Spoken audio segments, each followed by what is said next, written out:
नमस्कार साथियों, आप सभी का दिव्य विद्या मंदिर चैनल पर हार्दिक स्वागत है। साथियों, आज हम पढ़ाएंगे भाषा की उत्पत्ति। तो पूरे विश्व में अनेक भाषाएं हैं। पूरे विश्व में अगर भाषाओं की संख्या की बात करें तो लगभग 3000 भाषाएं हैं। अब भाषाओं में कितनी विविधता है, लेकिन हर व्यक्ति के मन में एक बार जरूर ये प्रश्न बनता है कि भाषा की उत्पत्ति कैसे हुई होगी। इतनी सारी भाषाएँ हैं और इस भाषा की उत्पत्ति के विषय में हमारे भाषा शास्त्रियों ने, भाषा वैज्ञानिकों ने विचार अपना व्यक्त किया है। तो कुछ महत्वपूर्ण भाषा शास्त्रियों का विचार हम यहाँ रखते हैं। तो हर सिद्धांत की तरह इसमें भी भाषा की उत्पत्ति के विषय में एक सिद्धांत है, दैवी उत्पत्ति का सिद्धांत। तो दैवी उत्पत्ति का सिद्धांत का मतलब होता है कि जैसे नदी को, पहाड़ को, मनुष्य को, इस जहान को, इस धरती को बनाने वाला ईश्वर है, उसी तरह से भाषा का भी निर्माण ईश्वर ने किया। तो एक मत तो यही है, इसे आप जानते रहिए।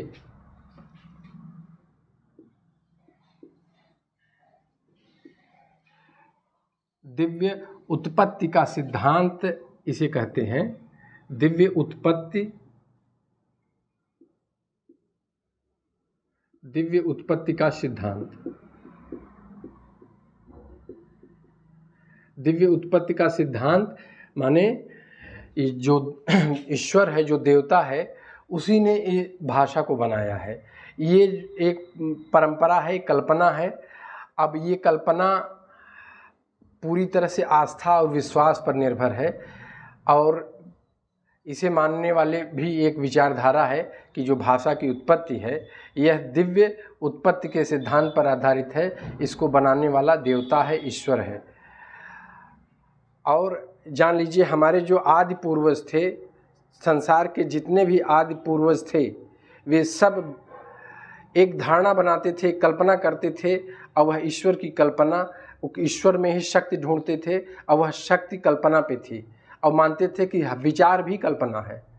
तो कल्पना का यहाँ आपको मिलेगा, कल्पना, विश्वास, आस्था के दम पर उनका ये सिद्धांत है। वो पूरी तरह से मानते हैं कि जैसे इस ब्रह्मांड को बनाने वाला एक परम शक्ति है, उसी तरह से दिव्य उत्पत्ति का सिद्धांत है। दूसरा साथियों, अनुकरणात्मक सिद्धांत है।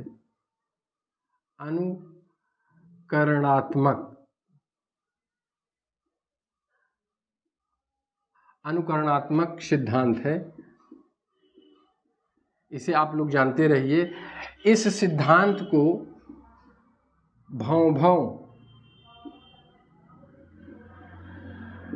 भौभव सिद्धांत या बो भी कहते हैं। इसमें विद्वानों ने ये मत दिया है अनुकरणात्मक सिद्धांत में, जैसे एक कुत्ता किसी अजनबी को देखकर भौंकता है तो उसी कुत्ते की नकल सारे कुत्ते करने लगते हैं और भौं या बो करते हैं। तो इस तरह से भाषा की उत्पत्ति भी अनुकरण से हुआ है, नकल से हुआ है। तीसरा सिद्धांत है यो हे हो सिद्धांत। यो हे हो सिद्धांत, इसे श्रम ध्वनि सिद्धांत भी कहते हैं। श्रम ध्वनि सिद्धांत। श्रम ध्वनि सिद्धांत, इसके जो जन्मदाता हैं उनका नाम है नोयर। इनका नाम है नोयर।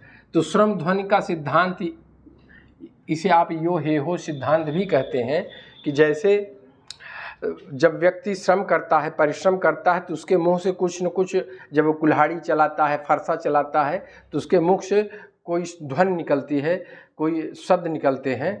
तो उसी के आधार पर, श्रम ध्वनि के सिद्धांत के आधार पर इसे यो हे हो सिद्धांत के नाम से भी जाना जाता है। और इसके जनक, इसके जन्मदाता हैं नोयर। इस परीक्षा में पूछा गया है, नोयर ने भाषा की उत्पत्ति के विषय में कौन सा सिद्धांत दिया है, तो आप लोग जानते रहिए, यो हे हो सिद्धांत। इसके बाद है मनोभावाभिव्यक्ति। मनोभावाभिव्यक्ति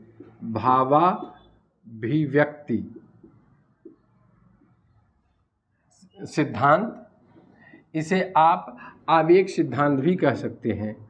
आवेग सिद्धांत भी आप इसे कह सकते हैं। और इसे पुह पुह सिद्धांत कहने वाले थे मैक्स मुलर। ये मजाक में कहे थे। पुह सिद्धांत, ये जो पुह सिद्धांत है, पुह सिद्धांत मैक्स मुलर ने मजाक में कहा था, मजाक में कहा था। मतलब मनोभावाभिव्यक्ति सिद्धांत, या इसी को आवेग या भाव की जो तरंगे होती हैं, तो जैसे हम जितने भी व्यक्ति हैं सब किसी न किसी भाव से, किसी न किसी मनोभाव से प्रभावित होते हैं और अकारण उनके मुंह से कुछ ऐसे शब्द निकलते हैं जैसे आह, ओह, छी, ये आहा, तो ये सब जो विस्मयादिबोधक शब्द होते हैं, इसे आप कह लीजिए कि विस्मयादिबोधक जो शब्द होते हैं वही भाव की अभिव्यक्ति, माने मनोभावाभिव्यक्ति सिद्धांत, इसे आवेग सिद्धांत, और इसी को पुह सिद्धांत मैक्स मुलर ने मजाक में कहा था। और इसके बाद है धातु सिद्धांत। धातु सिद्धांत, तो इस धातु सिद्धांत का संकेत तो प्राचीन काल में प्लेटो ने ही दे दिया था धातु सिद्धांत का, लेकिन इसके जन्मदाता, इसके प्रवर्तक या जन्मदाता कह लीजिए हेस हैं। हेस या कहीं कहीं हेज भी लिखा रहता है, इसे आप लोग जानते रहिए। इसका संकेत शुरू में प्लेटो, जो यूनान का एक दार्शनिक था, उसने दिया था। और इसे आप डिंग डांग वाद भी कहते हैं। डिंग डांग वाद इसलिए कहा गया है कि जब हम कोई डंडे से किसी धातु पर, इसीलिए इसका नाम है धातु सिद्धांत, जब हम किसी डंडे को धातु पर वार करते हैं तो उससे जो ध्वनि निकलती है वह अलग अलग होती है। जैसे लोहे पे अगर हम डंडे से मारेंगे तो उसकी ध्वनि अलग निकलेगी, जस्ते पे अलग निकलेगी, तांबे पे अलग निकलेगी, प्लास्टिक पे अलग निकलेगी। तो इसीलिए इसे धातु सिद्धांत या डिंग डांग वाद कहते हैं, क्योंकि डंडे से मारने पे हर धातुओं में अलग अलग ध्वनि निकलती है। और इसके प्रवर्तक हैं हेस ने बताया इसी तरह से भाषा की उत्पत्ति हुई है। एक और मत है विकासवादी सिद्धांत।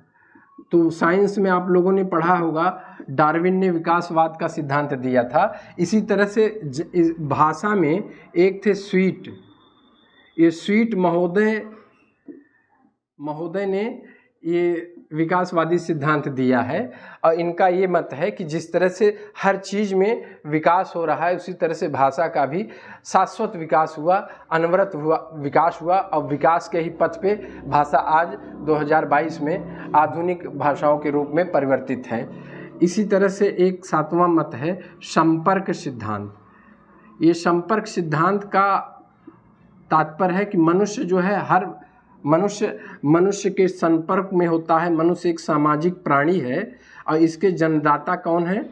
रेवेज हैं। तो संपर्क के बल पर ही मनुष्य ने तमाम भाषाओं को निर्मित कर दिया, तमाम भाषाओं की उत्पत्ति किया। तो ये मत को मानने वाले रेवेज हैं। अगर परीक्षा में पूछ दे संपर्क सिद्धांत के जनक कौन है, प्रवर्तक कौन है, तो रेवेज, यही आप जानते रहिए। आठवां एक महत्वपूर्ण है इंगित सिद्धांत।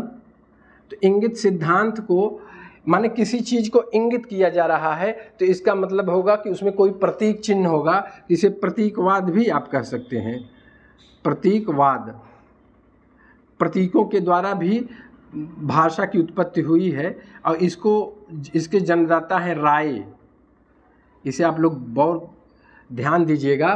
तो इंगित सिद्धांत माने किसी भाषा को कहने में हम कुछ इंगित या कुछ प्रतीक चिन्हों का भी प्रयोग करते हैं।